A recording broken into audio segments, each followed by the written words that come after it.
Bonsoir plutôt. Oui. Alors on a une, une sacrée nouvelle là, dis donc, avec Madame Bachelot. Ah oui, elle va passer au tribunal de grande instance. Alors je vais te lire l'article que j'ai. Ouais. Roselyne Bachelot est assignée au tribunal de grande instance de Paris. Madame Roselyne Bachelot, ministre de la Santé, a reçu vendredi dernier une assignation à comparaître en référé devant le tribunal de grande instance de Paris le lundi 4 janvier prochain à 9 h, au fin de mettre un terme dans les plus brefs délais à la campagne de vaccination contre la grippe H1N1. Cette procédure judiciaire a été engagée devant le danger imminent encouru par la population par l'association CRIVI, Coordination de recherche et d'information indépendante en matière de santé, présidée par le docteur Marc Vercouter, Pau, Pyrénées-Atlantiques, et le parti politique d'extrême centre politique de vie, présidé par Christian Cotten, Saint-Aubin-Essonne, psychosociologue. Notre justice ne peut davantage ignorer que l'OMS, les officiels de santé publique et les compagnies pharmaceutiques ont construit une machine mondiale de propagande au sujet de pandémies imminentes. Madame Chan, directrice de l'OMS, a ainsi déclaré l'alerte pandémique de niveau 6 en suivant les conseils éclairés d'experts inféodés au lobby pharmaceutique. C'est le cas des professeurs Bruno Lina, président en France du GEIG, financé à 100% par les fabricants de vaccins contre la grippe, et Osterhaus, conseiller en chef pour les questions de virus pour le gouvernement britannique et hollandais, expert clé du SAGE, ESWI, financé exclusivement par les géants pharmaceutiques fabricants de vaccins. Ah ben celle-là, moi je m'y attendais pas, dis donc. Ça, ben, tu vois... Simplement, ce qu'il faut savoir, c'est que cette dame Bachelot, elle fait donc ce qu'on appelle le bouc émissaire. Ah ben bien sûr. Oui, mais elle a bien joué son jeu quand même. Hein. Oui, mais tout à fait. Je dis pas, j'enlève pas, disons, sa responsabilité, mais je veux dire, c'est des personnages qui sont là pour faire les guignols. Et tout d'un coup, quand il y a problème ou que ça sent un peu le roussi, c'est eux qui payent aussi la casse, c'est prévu au programme. Elle sortira tranquillement avec une retraite anticipée. Tout va bien, c'est pas un problème pour eux. Mais je veux dire, les renégats, les voyous continuent d'opérer et ils vont changer de tactique et continuer d'insister, de taper sur le clou. Faut pas croire que ça s'arrête là. Voilà, c'est ça. Oui, d'accord. Et petits professeurs marrons, il y en est rempli. On en a fabriqué, petits professeurs marrons, on en a rempli les écoles. Et à présent, c'est bon, ils sont là pour venir faire un spitz, pour faire croire à la population à telle chose ou telle autre. Et ils sont toujours payés par les mêmes lurons. Qu'est-ce que t'appelles professeur marron? C'est ces professeurs tels que celui qui vient faire de la propagande, qui vient raconter sa petite histoire, et qui est payé à 100% par les laboratoires pharmaceutiques. Oui, d'accord. Par exemple. Oui. Alors il a la gueule à ressort voulu pour venir chanter sa petite combinaison. Il a 2-3 atouts. Actuellement, le côté pseudo-scientifique a assez le ticket. Ça impressionne les personnages qui sont qui connaissent pas bien tout ça, ça les impressionne. Oui. C'est en général un langage passablement hermétique, dans le sens c'est difficile de comprendre, c'est un jargon, oui. Et ça fait professionnel, quoi. Oui. Mais enfin, les commentateurs de l'histoire sont toujours sortir toujours avant la casse. Oui, d'accord. C'est les mêmes commenteurs de l'histoire du nazisme de la dernière guerre européenne avec Hitler, ceux qui étaient derrière ce mouvement, c'est les mêmes qui sont encore derrière cette histoire. Donc c'est bien clair ils savent sortir et se défiler. Et de toute façon, actuellement, ils ne craignent plus rien au niveau de... Ils sont dans l'impunité la plus complète. Ils ont une immunité telle que de toute manière, oui, c'est rien ne pourra fini. les ébranler. Actuellement, à part un mouvement individuel de quelqu'un qui veut essayer d'en découdre, il n'y a rien qui puisse les atteindre sur le plan légal. Ouais. Voilà. Ouais. Et ils se cachent de moins en moins parce qu'ils n'ont plus besoin de se cacher au bout d'un moment. Et là, ils jouent leur carte, donc en mettant comme ça des boucs émissaires. Il y a un moment donné, ça fait partie de tout un décor. Il y a une législation qui est là encore, qui est branlotante, mais qui existe. Il y a des organismes privés, enfin pas privés dans le sens, oui, privés, comme il y a eu la CRIRAD concernant le contrôle des centrales nucléaires. Voilà, des nuisances des centrales nucléaires. Après, il y a aussi la CRIVI, là, que tu as cité.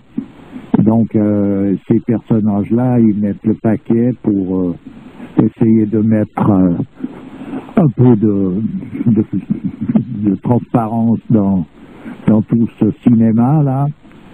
Non, mais c'est des militants, finalement, eux aussi. Ah ben, certainement. À présent, tout d'un coup, est-ce qu'ils se font récupérer parce qu'il y a un moment donné, comment l'ennemi a des moyens gigantesques. Hein. Ouais. Alors tout d'un coup, ce monsieur Vercouter ou d'autres personnages peuvent être pris dans un carcan où ils sont dans l'obligation de sortir de la circulation aussi. Tu veux dire menacer? C'est à voir. Oui, il faut s'attendre à n'importe quoi. Voilà. Ouais. C'est pas compliqué. S'attendre à n'importe quoi de la part de ceux qui dirigent vraiment la barque. Voilà, je parle pas des sous-fifres qui eux sont là pour jouer un rôle. Tu veux dire qu'à un moment ou à un autre, secondaire. Tu veux dire qu'à un moment ou à un autre, ils seront obligés de marcher au pas? Ah, il se peut, c'est pour ça qu'il faut faire attention. Il se peut, oui, bien sûr, parce qu'à un moment donné, ça devient une guerre, et les moyens qui sont utilisés sont terribles. Il y a un personnage qui en a parlé un peu, c'est Jean Ziegler. Oui. Oui, quand il parle il a écrit un livre qui s'appelle Les Seigneurs du Crime. Et voilà, ben, il faut voir, disons, que c'est un milieu pourri au-delà de tout ce qu'on peut imaginer. Mais toi, tu avais l'air de dire que ça ne sert à rien de lever des lièvres comme ça, parce que de toute manière, ça renforce le vis-à-vis, c'est-à-dire, donc, ça renforce le pouvoir de ces gens, parce que là, ils savent... Ben, de toute façon, ils contournent notre patte, voilà. Donc, ça veut dire que, en l'occurrence, changement de décor, il va y avoir un bémol là, il faut contourner leur patte. De toute façon, ils veulent arriver à leur fin et ils utilisent tous les moyens. Donc si on leur met un obstacle, on ne peut pas empêcher ces obstacles. Ouais. D'ailleurs, ça ralentit un peu le schmilblick, comme on dit. Ouais. Mais bon, en l'occurrence, il ne faut pas se leurrer. C'est pas une bataille gagnée. C'est-à-dire pour mieux ressortir un peu plus loin, voilà, avec plus de puissance. C'est l'hydromycète, donc c'est voilà. Il faut faire attention que faut rester très vigilant. Voilà, non, parce que en voyant ça, on a l'impression d'avoir gagné, enfin de gagner une certaine bataille. Mais pas la guerre. Mais apparemment, d'après ce que tu dis, c'est même pas une bataille. Mais c'est inévitable que les choses en arrivent là. C'est normal qu'il y ait des organismes qui viennent mettre les bâtons dans les roues. Tout est normal. Le jeu là, il ne peut pas se passer autrement. D'ailleurs, c'est très bien qu'il se passe comme ça. Qu'est-ce qu'il faut qu'ils fassent Mais ce que je veux dire par là, c'est qu'il faut rester vigilant dans le sens que c'est pas un coup de grâce qui a été donné aux fomenteurs de cette supercherie. Ouais. Parce que le but de l'exercice va bien au-delà de la propagande et d'une vente de vaccins prétendus. Ouais. Ils sont déjà vendus, donc il n'y a pas de problème, il n'y a pas besoin de les injecter si c'est ça. Oui. Non, mais si Je c'était pense. pour injecter la nano-puce pour que chacun soit pucé, Oui, puis il peut y avoir une multitude d'autres choses que l'on ignore. De toute façon, on peut leur faire confiance. Ils sont capables de n'importe quoi. Voilà, c'est tout. c'est sûr. Je sais pas si C'est quelque chose de bien. j'avais entendu que tous les singes qui avaient été vaccinés avec ce vaccin, et au bout de 4 mois, ils étaient morts. Je sais pas si c'est bon. vrai. T'imagines? J'en sais rien. Tu vois, je veux pas chercher plus. Je sais qu'il faut s'attendre à tout de la part de tous ces gens. Voilà, c'est tout. Ouais. Pas pour des raisons autres que simplement ils sont positionnés, ils sont dans un état qu'ils sont en train de jouer un rôle qu'ils doivent jouer en plus. Bon, Ouais. est-ce que ça veut dire que ces gens-là qui se battent, les Marc Vercouter et compagnie, c'est désuet leur combat, ou est-ce qu'il faut qu'ils continuent à se battre, ou... Ah, mais de toute façon, oui, ça fait partie du décor. Il n'y a pas d'histoire de désuet ou pas. Ça se conçoit fort bien. Ils ont monté un organisme comme ça, ils font ces choses-là, ils lèvent des lièvres, tout est... Oui, mais si ça renforce la position de l'autre... autant- Oui, mais ça, il faut savoir que c'est... Il faut le savoir dans le sens qu'à un moment donné, ils veulent pas baisser les bras. Pourquoi? Parce qu'ils n'ont pas de raison de les baisser. Ils ont toutes les raisons d'insister au-delà de toute limite. Ouais. Voilà pourquoi ça ne va pas leur faire baisser les bras. Ils sont tellement puissants que c'est pas ce petit machin-là, c'est peanuts. C'est pour eux, c'est rien, ça. Ma foi, en l'occurrence, c'est en train de leur tirer un coup de frein apparent. Oui, un petit coup de frein. Voilà. Oh, ça va divertir un petit peu la foule. C'est surtout intéressant de voir que tout le monde n'est quand même pas dur. Et la mise à mort de Bachelot. Oui, ben là, écoute, elle a joué son rôle. Elle va être mise à mort avec une bonne retraite, planquée dans un coin tranquille, puis c'est bon. Ouais. On connaît la mise à mort de ces braves gens. Si elle n'avait pas joué son rôle, qu'elle aurait été traître si elle avait trahi la cause qu'elle devait défendre, là, ça lui aurait coûté beaucoup plus cher. Ouais. Ouais. S'en tire pas trop mal, finalement. Ouais. Oui, ceux qui jouent pas le jeu, on sait où ils atterrissent, hein. Il n'y a qu'à voir Dans le trou. ceux qui étaient dans les complices du sang contaminé. Là. Ouais. On n'en entend plus parler, il y a pas eu, ils n'ont pas l'air d'avoir de très gros problèmes. Ah ben non, ça roule. Ça roule. Ça roule. Ouais, donc ça suit son cours, on connaît la musique après. Voilà, puis sur le plan international, c'est comme ça. Bon, bah dis donc, hein, depuis quelque temps, là, on se fait des constats de désolation, là. Oui, ben c'est des constats de faits divers qui sont d'actualité. On va reprendre un peu nos constats pour aller un petit peu valser dans les sphères, les hautes sphères, un petit peu, parce que là, on Mais plonge, ça, on non, plonge. il n'y a rien qui empêche rien, dans le sens que c'est justement le fait d'avoir perdu pied avec la réalité foncière des choses qui a amené en quelque sorte l'humanité dans un tel désordre. C'est donc un constat qui est à connaître aussi, c'est-à-dire à savoir dans quel état est-ce qu'on est en train d'évoluer là. Tu crois qu'on le sait pas, là, à force de rabattre? Oui, mais on le sait, mais on le sait jamais assez, c'est comme tout. Il y a quelqu'un avec qui je discutais, là, qui me disait, bon, tout ce qu'on voit, là, sur Internet, qui nous font prendre conscience de telle ou telle chose, bon, c'est tellement virtuel qu'après, bon, on éteint le PC, puis on continue sa vie, sa réalité, son existence. Et puis c'est comme si tu vois, on vivait deux choses différentes en parallèle, tu vois, le monde virtuel avec tout ça, et qu'on ne le plaçait pas vraiment dans un contexte, on lui donnait pas une place de réalité, quoi, réelle. Oui, mais ça, il faut savoir le situer sur le plan de la réalité. C'est peut-être virtuel sur un certain plan, mais on sait qu'on peut s'attendre du jour au lendemain à se retrouver dans une situation de précarité et correspondant à ces possibilités-là. Non, mais d'autant plus que tu vois, tout ça c'est balancé donc sur le net via des vidéos, tu vois, là, des montages pas possibles, tu vois, style film avec des musiques derrière et tout. Tu vois, ça fait un peu, on y croit sans y croire, c'est bizarre. Au moins, ce qu'il faut savoir, là, dans l'occurrence, pour pouvoir suivre certains mouvements actuellement, ce qu'il faut connaître, c'est l'état sur le plan de l'écologie, l'état de la planète sur le plan écologique. Ouais. C'est ce qui préoccupe en ce moment les personnages clés de toute décision.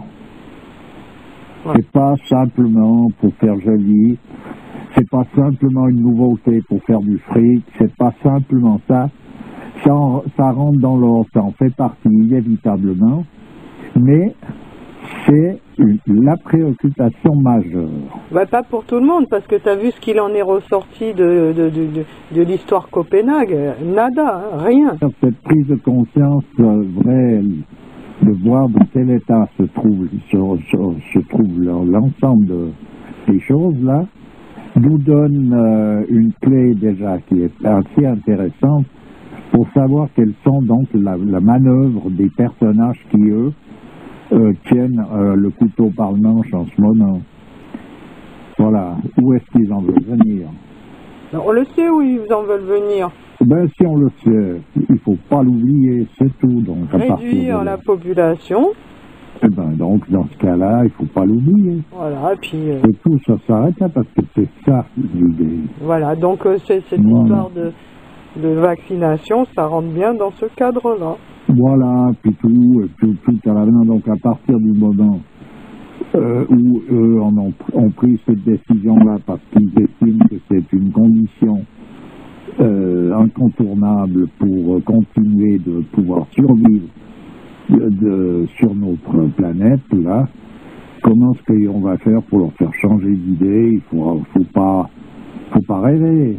Oui, mais bon, avec... On peut les empêcher, on peut les embêter, on peut faire un tas de trucs, mais on peut pas leur faire changer de point de vue. Oui, mais alors à ce moment-là, pourquoi avec des chemtrails, tu sais, les avions là qui balancent les trucs, ils nous balancent pas un truc, qu'on en finisse tous, et puis voilà, ça sera plus radical, hein?